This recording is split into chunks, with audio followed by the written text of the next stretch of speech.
Hi, my name is Rob Stephenson. I'm a mental health campaigner. I'm the founder of the InsideOut Leaderboard, and I'm the CEO of Form School. And it is World Bipolar Day on the 30th of March. So I'm here to have a little chat around what it is like to experience bipolar disorder, which I do, and how we might support people and inspire conversations about bipolar in the workplace.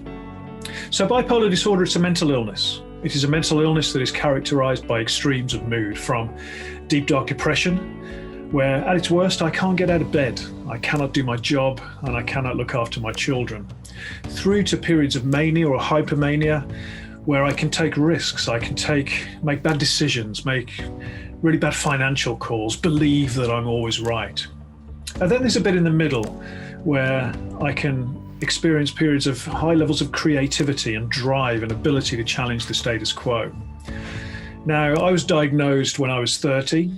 I'm 49 now. And initially I was diagnosed with depression, which then became a bipolar 2 diagnosis. Bipolar 2 means I get the depression element of the cycle is much more prominent and much more challenging for me. And we've stopped classifying people as type 1 and type 2, and we talk more about the bipolar spectrum or continuum. So for me, I take antidepressant medication for the depression. People that used to be called type 1 bipolar, where mania is very dangerous, will often need to take something called mood stabilizers, and that sort of keeps them more in the middle zone, less of the extremes. So for me, over the years, I've also learned that exercise is really important. Prioritizing sleep is really important. Some of those drivers of well-being. So someone that experiences bipolar will display very extreme moods at different parts of their cycle. So sometimes they might be very withdrawn, experiencing depression, might be absent from the workplace, might be very quiet. I used to lock myself in the room thinking I was antisocial and I didn't enjoy dealing with people. But then other times I was the life and soul of the party, complete exhibitionist. And in the workplace, we might see someone who is butting into conversations, has to get their point across, has to get their ideas across.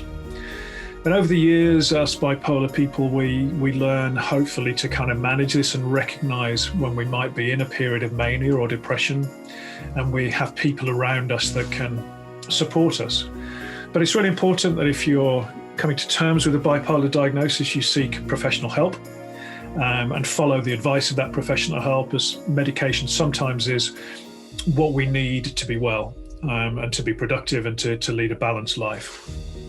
I think in the workplace, if we see people acting in an extreme way, it's just worth just checking in with them and asking them how they are doing. Because I remember when I was around 30, I had a boss at the time who inspired me to go and seek help, to see the doctor, to go and see a therapist. She'd even researched the numbers of some local therapists. And that started my journey to recovery. But I wish I'd have done that a lot earlier.